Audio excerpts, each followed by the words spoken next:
Hello, everyone. My name is Kwame, and I'm here at Africa Reimagined. Today, the topic I want to talk about, as you are seeing, is the Economic Fighters League. As many of you know, the deputy president of the Economic Fighters League resigned a few days ago, who was Floyd Shivambu. And of course, this took many by surprise, as we saw even the president himself, Julius Malema, of course, reacting. He reacted as surprised. He was very surprised about what happened. And even when the press conference, which we have already published, on our platform on Africa Reimagined, uh, the mood was tense within the room itself during the press conference because Julius Malema and Floyd, both of them came to the press conference, and of course the team at the EFF headquarters at the Winnie Madikizela, building. Now, this resignation, of course, has implications of what is going to happen later on after this resignation. How is the EFF, of course, going to reorganize itself? But for us as Pan Africanists, of course, what is more important is to do an analysis. We have to do a correct analysis because remember that in revolutionary politics, every time you do a wrong analysis, you pay for it. You pay for doing wrong analysis because wrong analysis leads you to taking very wrong policies and, of course, then making mistakes and giving your enemies advantages. And so today I want to look at about four things. We look at the EFF as an organization. What does EFF as an organization really represent? Of course, nationally, internally in South Africa, and also continentally, and of course, globally. And this requires us, of course, to look at the ideology of the EFF itself as an organization. What is its ideology? And this is very important. Then we will go, of course, to the event itself, which led us to where we are, the separation, the resignation of the deputy president, who was Floyd Shivambu. Now, I comment on this as a Pan Africanist, of course, and not as a South African, right? That means I'm not gonna be deep into the South African politics, but I'm going to comment on it as a Pan Africanist, as somebody who's looking at things from afar as an African, right? And of course, this could have its own advantages as well, because I'm looking at the situation in South Africa, stepping back as an African, and you could have your own advantages because as Pan Africanists, we are interested in the continent. We are interested in the continent in its entirety, right? So these figures, all these politics internally within these countries, we analyze it, with the hand or with the view that is trying to take control of the continent. All right. So we're going to look at the EFF as an organization. We look at the event which led us to this separation that happened and the fact that Floyd Shivambu, of course, resigned. We will look at, of course, the MK party and Zuma himself, as versus the EFF. And of course, we will also look at the Democratic Alliance and the ANC, all right? Uh, is this a strategy in itself? Because many people have said that this is a strategy by President Zuma in his move, to gain a lot of support. But what is the ideology of the MK party or Mukondo Sisiwe party of President Jacob Zuma? What is the ideology itself that it represents as a party? All right. And we look at the DA, the Democratic Alliance itself, and the ANC. Okay, was there real grievances? Is this why Floyd Shivambu left the party? Is this the reason why he left the EFF? And is it grievances really? And if it is grievances, what does this, of course, translate into? What does this mean if there were real grievances on the side of Floyd, and of course on the side of President Julius Malema, who is the president of the EFF? And of course, other people have said that it's a strategy, by the EFF to be able to eat the MK party, the Mokondo Nsiziwe party, and of course to the benefit of the EFF. Okay, and then later on we're going to look at the future of the EFF. Now I'm going to become in this because I want my thoughts to flow extremely well. I want my thoughts to flow very well, the ideas to come out very well without being under pressure. And this is very important for me. I believe this is very important.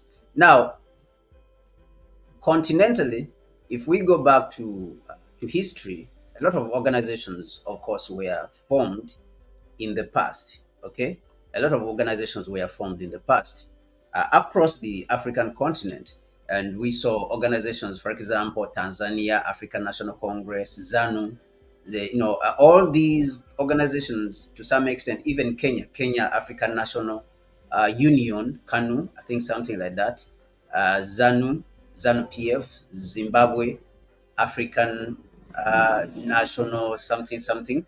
So they had some sort of Pan-African uh, outlook or orientation. And of course, it is understandable because when we emerged from colonialism, there was desire after colonialism. When we got our independence, there was desire for African political parties and leaders to bring the continent together. Regardless of how they had their differences, they had their own differences. Other people, of course, were saying we should go to independence now, and and then we should unify now the continent now, and others were saying we should unify the continent later on. All right, so this produced a difference in opinion, but the point is that there was formation of these parties even within Tanzania itself, that these parties had at least a Pan-African connotation to them when they were being formed. So the EFF, its formation, of course, we all know the brief history that Malema was president of the Youth League in the African National Congress as a political party, and of course he was expelled from the organization. That is why he, banded together with Floyd Shivambu to form the Economic Fighters League. And the Economic Fighters League, its cry or its war cry has been the economic freedom in our lifetime. And this is based on the understanding that the African countries achieved the political independence, but they do not have a political, they do not have an economic independence. We don't have economic independence in general. And of course, you can see this all over the continent. And the fact that the IMF and the World Bank, they are the ones who run our economies across the African continent. And of course, which is unfortunate, is not, is not a very good thing. So the AFF was formed on that kind of thinking. Others, of course, when you go on the internet, they say Marxist, Leninist, something like that. Socialist is a socialist organization. But most importantly for us as Pan-Africanists, the EFF as an organization, it has a continental orientation. And we have seen it, having even branches, in Liberia. It has branches, in the major parts of South Africa. And it has also major parts of South Africa, like I think Eswatini, they have a branch there. They have a branch, or they are trying to start a branch in Zimbabwe. And some, I think Malawi too, there's some youth who have been inspired by the EFF also to start something there. But in the major South African region, there's its influence there. And also when we go to Kenya, also there's an influence of the EFF over there, that a group of young people came and formed, something which looks like the EFF. When we go to Nigeria, also there's a group there. We go to Ghana, there's a group which, of course, I have had even close contact with the founder that of that group, which is called the Economic Fighters League. Also had its, took its inspiration from the EFF. When we go to Liberia, also we have the EFF Liberia, right? Which we have already have spoken about. That even Julius Malema was in Liberia recently. I think it was at the beginning of this year, or it was around the end of last year that he was in Liberia to empower, to encourage them to move forward. So one, cannot understate, right? One cannot understate the importance of the EFF and the fact that it has inspired a lot of people. It has inspired a lot of people across the continent, especially the young people. All right, as I've mentioned, on numerous places on the African continent. But even in the EFF itself, when you hear them in their ideology, in their talk, you can see that on positions like, for example, these attacks which have happened in South Africa, where there's attack on other Africans, the EFF has been very clear, in its position. It stands on the side of Africans working together. Afrophobia, of course, they called it Afrophobia. Uh, it stands on the side of Africans working together and in not dividing themselves. And of course, some people even say that this could have cost it its position recently when the elections happened. That some South Africans, of course, perceive the EFF as an organization which wants to invite other Africans into South Africa to share into what, of course, they see as their economy, or they see as their benefits. All right. So some people say that that could have cost it, but of course, it's important, early on, to take a very strong position and defend it, regardless of the cost. And this is very important. So the EFF has taken that position of being Pan-African, and as I've numerously mentioned and I've tried to explain, it is a Pan-African organization in itself. And this is very good for the Pan-Africanist. Internally, of course, it is an organization which wants to take back the land without compensation. And this, the president of the EFF has, consistently mentioned it. And of course, I believe that this, I somehow believe this could have been, of course, one of one of the reasons why there was maybe a difference in opinion with the other people within the party.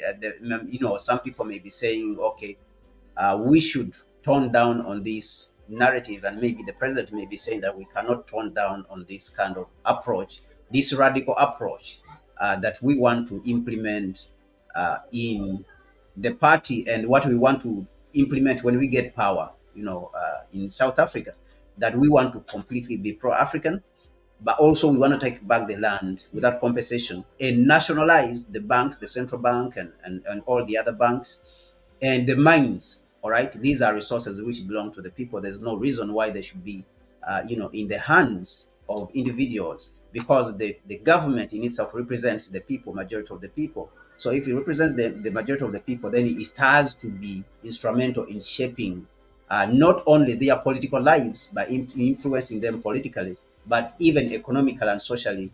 The government has that responsibility. So this is the position of the EFF as an organization, right? So now the EFF as an organization, is finished. We finish analyzing and looking at it as an organization. Now, the other part that we want to look at is what really led to this separation. Why did Floyd Shivambu leave the party? Number one, what many people have been saying is that this is a strategy on the part of President Jacob Zuma, former president, of course, but Jacob Zuma, who formed the MK party. Now, President Jacob Zuma who formed the MK party, that it is a strategy for him. And of course, other people have mentioned that the EFF humiliated President Jacob Zuma, and they played a part in removing him from power. We know that President Jacob Zuma has his issues with the ANC and the fact that they pushed him out, but the EFF also played a party or played a part in having President Jacob Zuma the way they were attacking him when he was, a president, and therefore he may want to penalize because in war there's no forgiving, especially when it comes to politics. There's no forgiving, all right, when it comes to the when it comes to the realm of power, the struggle for power. There's really no forgiveness when it comes to power. So once you make a mistake, you pay for it, all right, and you pay dearly for it. And sometimes you pay for these mistakes, sometimes with your own life. And therefore, people have suggested that President Zuma has come to pay back to the EFF because of what they contributed and what they did towards having him removed from the position of presidency as the president of South Africa during his period. And of course, this was a shock. This was a shock to many. The fact that Floyd Shivambu was, he resigned. The fact that he resigned. So people are saying that they would no other way for Zuma to penalize the EFF than to divide it and take part of it and leave it as a shell of its former self. All right, that is one of the analyses that is coming from different corners of the people. Now, other people have said that there may be real grievances on the part of Floyd Shivambu, and of course, people have shown even some videos which they have said that Julius Malema has attacked, Floyd Shivambu in the past. He, minimizes him, or he doesn't give him enough respect. He doesn't give him enough credit. So Floyd feels that he doesn't get enough credit. Let me see if I can get a video here.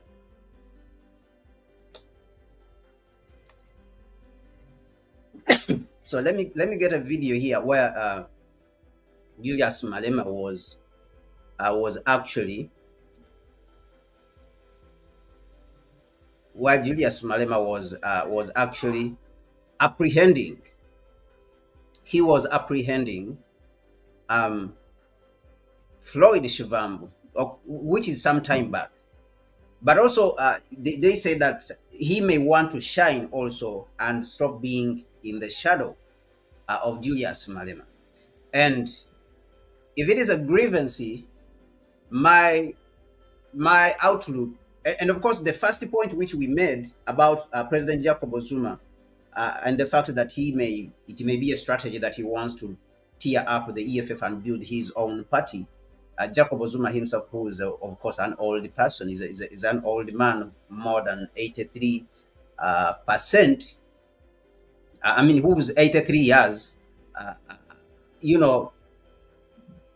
I have my own doubts from my analysis whether his party will be able to represent the ideals of the young people, of course, the next generation. But the EFF, if you look at it as a party, it represents the next generation, all right, because of its people, its young people, right, the young people in the party itself. So that is how I look at it. But when it comes to the MK party, even though it came with a lot of force and it was even able to beat the EFF and become the third party in the third party in South Africa, the third biggest party, ahead of the EFF. EFF is now in fourth position, behind the ANC and the Democratic Alliance, and of course the MK party right now. this, this I think has nothing to do with what the EFF represents as a party itself. Now, when we look at Floyd and his grievances, if he went because he wanted to shine more, and looking at the fact that the MK party does not represent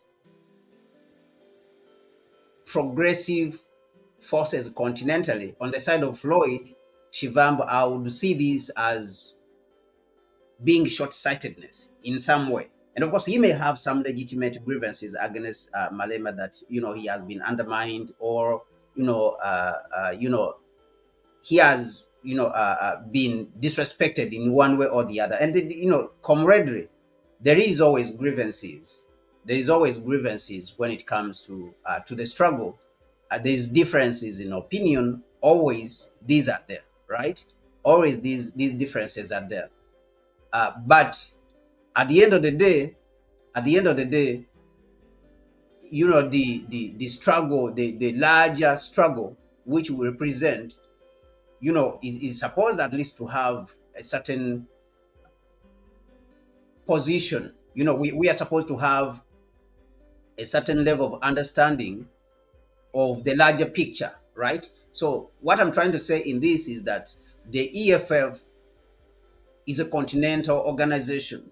So if you are a president, a deputy president of a continental organization, is it not better to be a deputy president of a continental organization than being a president? For example, if he goes into MK party and they give him a presidency over there, is it not better? Because the MK party, I look at it as a nationalist organization, right? Even though it has some socialist, or also some pro-African, right? I will not even call it socialist. It has some pro-African orientation within it, some pro-African outlook within it, all right? But on the whole, the MK party is not a Pan-African organization. It doesn't at least even pretend to be so. All right, that is the thing. That's the thing about the MK party of Jacob Zuma, that it does not pretend even to be a Pan-African party. So now, if it is a nationalist party which is pro-African within, and is talking about South Africa first, not even Africa first or Africans first, then this means that it is better to be a deputy president of a continental organization than being a president of a small organization that is going to only look at South Africa as a country. So I see this, that if you moved from this EFF, which is trying to look at the whole continent, then you went to the MK party, I would find this as a mistake, as let me say, I would see this as short-sightedness, right? I see that I would see this as a mistake. All right, I would see this as a mistake on my part. But of course, I'm not the one to speak for Floyd Shivambu and his grievances that he may have against Malema. But on the whole, this resignation in revolutionary politics, normally they call it betrayal, right? So whether you like it or not, this is normally treated as betrayal in revolutionary politics. Nothing less, nothing more, nothing less. And of course, betrayal, in revolutionary politics is comes with its consequences, serious consequences. If you betray your comrades, and especially for someone who was at the top, it comes with extremely serious consequences. Okay, if you betray your comrades, this is supposed to come with extremely serious consequences. Okay, so it can't happen. You are not supposed to do it. You are not supposed to eat, because once you say comrades, these are your brothers, and these are more, even more than your family members. And so Floyd may have had his own grievances, but even those grievances are supposed to be subjugated for the interest of the many, for the interest of the whole, and in this case, for the interest of the whole African continent, not just South Africa. And they may have had a difference in opinion in how they want to implement. Maybe other people are saying we should focus a lot on South Africa. We should not focus on the continent, like we mentioned, the fact that the EFF is a continental organization, is a Pan-African organization. Maybe there is some elements within the party who are saying that we should focus on South Africa alone. We should forget about the continent because it is costing us even maybe the elections and stuff like that. And maybe Malema's his position has been, say we have to also focus on the continent. We have to take on the continent. So it's likely that there may have been a difference in opinion, and maybe that disagreement, may have been compounded, and added on to other things, and how maybe they see also Malema that he's very hard, he's a hard man. Maybe some people may be saying that he's a dictator. Some people have been saying that in some corners. But speaking of dictator, the thing is with the African continent, actually, what I think about the African continent is that if we are serious as a people, as Africans, we are going to have to, if we are serious as a people, Africans, we are going to have to step up, all right, to be serious. Now, we should not expect this continent, this African continent, to rise if we are not serious, if we don't change our ways, right? Africa is in deep, like, is a broken society. From my outlook, is way deep as a broken society. And how is because these foreign cultures came in and penetrated our society, right? They broke down most of the African values. This does not mean that we have not retained some values, but our values were broken down, okay, by these alien systems that came to the continent. Of course, that is the Europeans and the Arabs. All right, they broke down our society.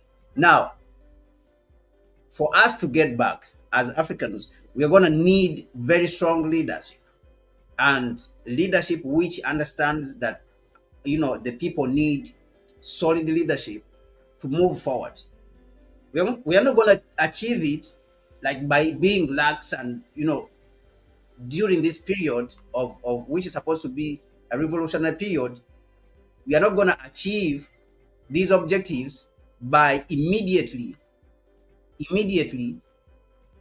talking about, as Africans, we are not going to achieve this by immediately talking about freedom, right? Immediately we are talking about freedom when we have not even organized society. So this is my belief when it comes to Africa, when it comes to our continent, okay? Because our people are very deep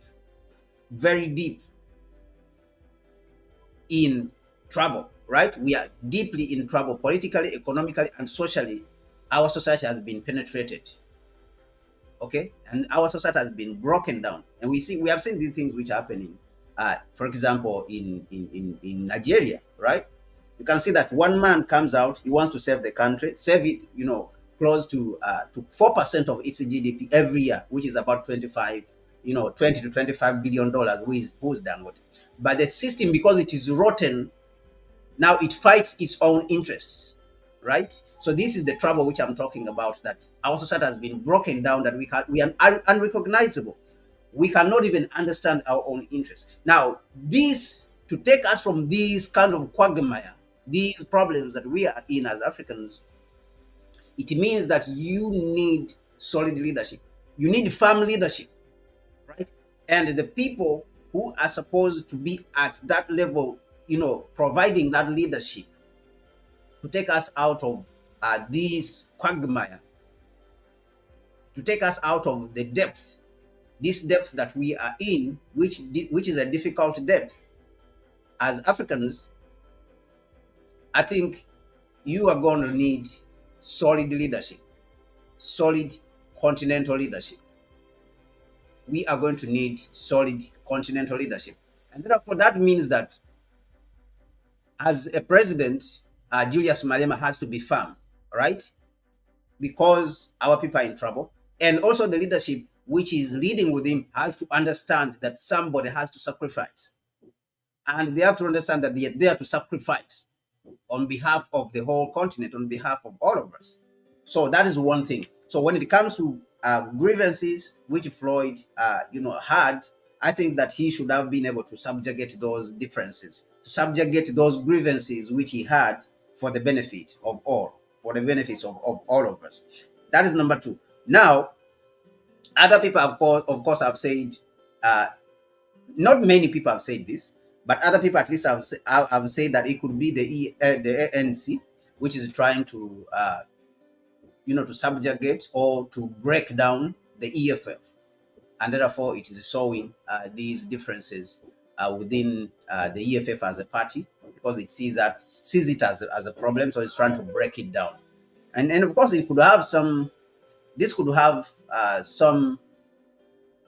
Let me say, meat in it. It could have some meat in it.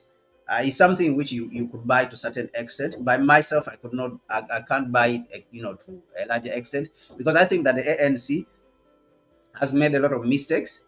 The African National Congress has made a lot of mistakes, looking from outside the continent, and one of those mistakes is its allying, or its alliance with the Democratic Alliance Party, which is a neo-colonial organization. And those people who have been paying attention actually uh, have seen that some of the African heads of state, the so-called revolutionary organizations on the African continent, have even come out to ask the ANC to explain this relationship. Some of the African organizations, all right, some of the African organizations have come out to say that the ANC has to explain what is this relationship.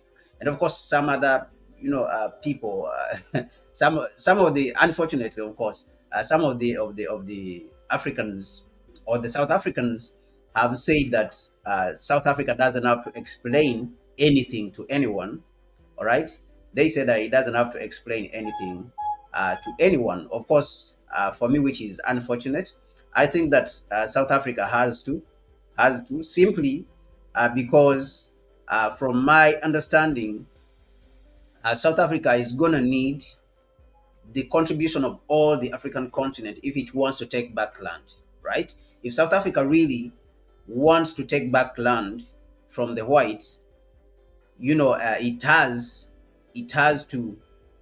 South Africa has to have the support of all the African continent, and that is key. That is key. So for South Africans to claim that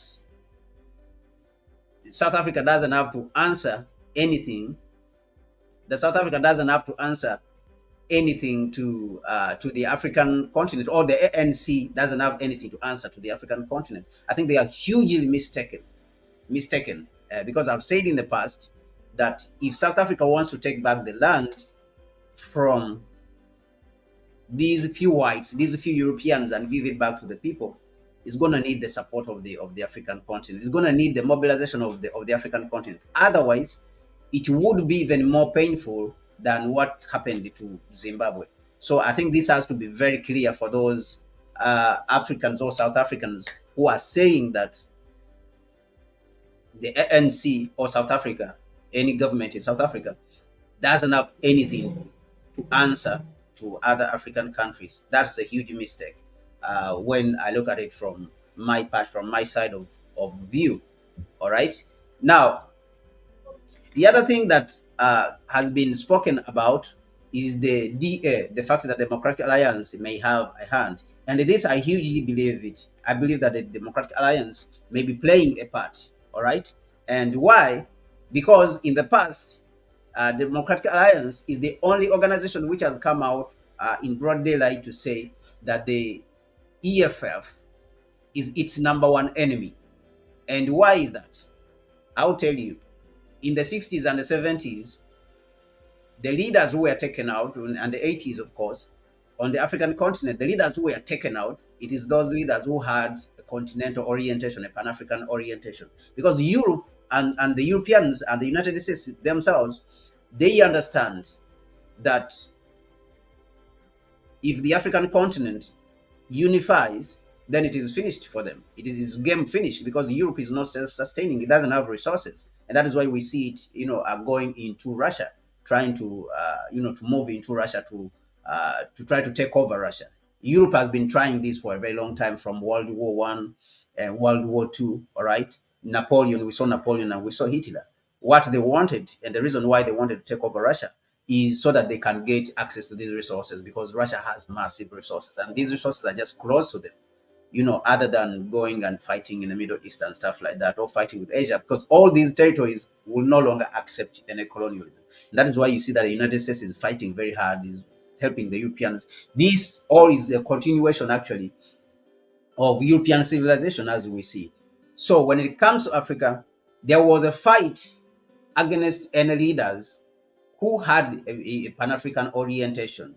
This could be one of my reasons I could give, that the DA, as an embodiment of imperialism, actually the DA, the Democratic Alliance in South Africa, whether South Africans who vote it and those who don't vote it, know it or not, is imperialism itself. So therefore, this is the reason why it immediately pointed to the, to the EFF, the economic fighters, economic freedom fighters, immediately point to the, the EFF and say that it is its enemy number one. Why? Because it has a continental orientation, and I've of course talked about that from comparison with what happened in history. And for me, this is a very credible reason why the Democratic Alliance could come in to try to divide the EFF and play a part in dividing the EFF. All right, that could be a reason. Number four, which the people have given, they say that this could have been a strategy on the part of EFF, that it is trying to deploy. Other people, they were saying that is a genius move that Malema is deploying. Floyd Shivambu, the deputy president, in MK party, to break down the MK party and bring all of it to the EFF. Of course, which has some credence. It has some credence, but I really don't believe, it is, unless it is a long-term plan. But I really don't think that this is the case. From my side, I don't believe this is the case. So where I'm relying much more on is the fact that the DA may be playing some part, imperialism generally may be playing some part to divide and break down the EFF. All right.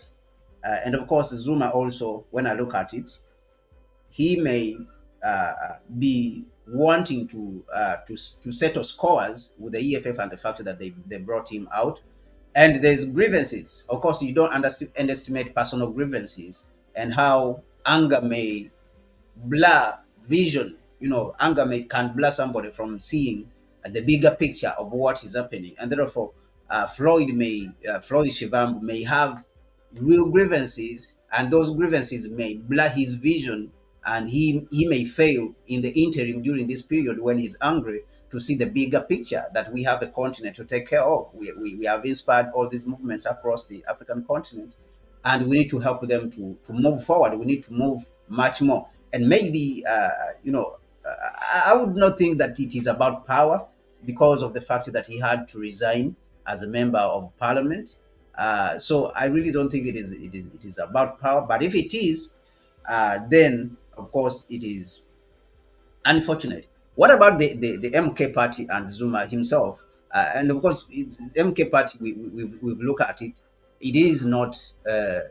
You cannot say it is a Pan-African organization. It's a nationalist organization, and even Zuma himself is not a Pan-Africanist. He's a nationalist leader, and I'll tell you why I'm saying this.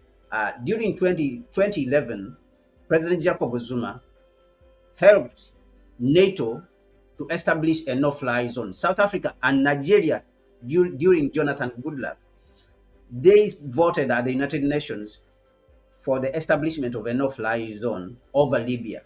And we know what happened later on, that NATO came in to destroy Libya. This is what happened, all right? And Zuma played a part. So Zuma is not a Pan-Africanist.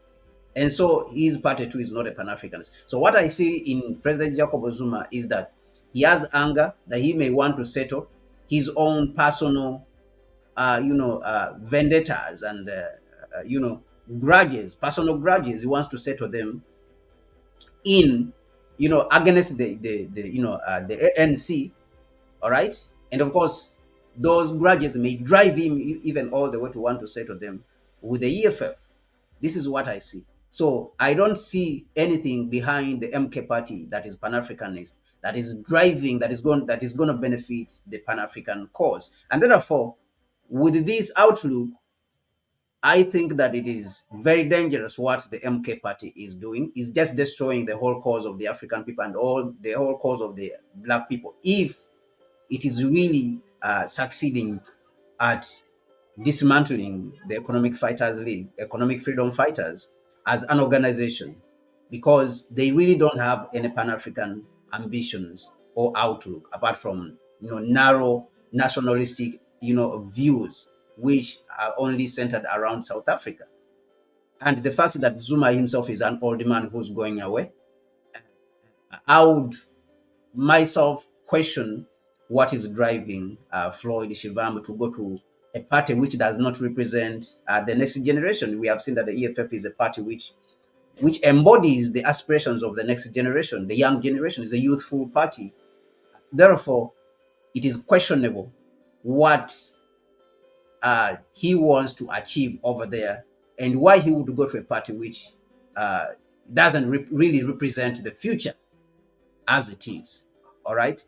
So this is what I see with President Jacob Zuma as compared to the EFF. So the EFF, I see that it still has an upper hand, and it just needs to fight through this challenge and this trying period, this challenging period that it is going through to go forward. I know that the EFF, got a lot of challenges, especially in the elections, just ended elections, and of course, some of its support, just slightly, slight of its support went to the MK party. It was very small. It was not big because it had more than 10% and it dropped to 9%. So you can see that it lost about 1%. It is mostly at the ANC which lost, if you look at the elections and in what happened in the election. And of course, the ANC went on to do much more mistakes, did much more mistakes when it came to what it did later on, that the ANC decided to move in the opposite direction instead of moving in the direction where the people went, because most of its people went to the MK party. Instead of going to the MK party to ally with the MK party and the EFF, the ANC decided to go in the opposite direction of where its election, where its votes went. It went to the DA. That's not where its votes went. And of course, I find this as a very, very dangerous mistake which the ANC carried out. Now, the future of the EFF. What is the future of the EFF? That we can only speculate on for now. But I think that if the EFF is going to make a contribution in the future, it is supposed to go through this trying time in which it is, because the EFF is a Pan-African organization, is a continental organization, upon which the aspirations of many are hinged across the African continent. Myself, of course, I was hurt. I was very hurt when I heard that the deputy president of the EFF left, because this organization, the Economic Freedom Fighters, a lot of Africans count on it. We have a lot of hope in it, and the fact that it has made its position clear that it stands for a unified African continent and a unified African government, a single military, a single foreign policy, a single currency and central bank. So these aspirations are, some of those which many Africans subscribe to when it comes to the future of the African continent. So I believe that if this challenge, this trying period, is handled carefully, and another deputy president, of course, is appointed in the party, then the party will be able to emerge strong. It will be able to emerge strong.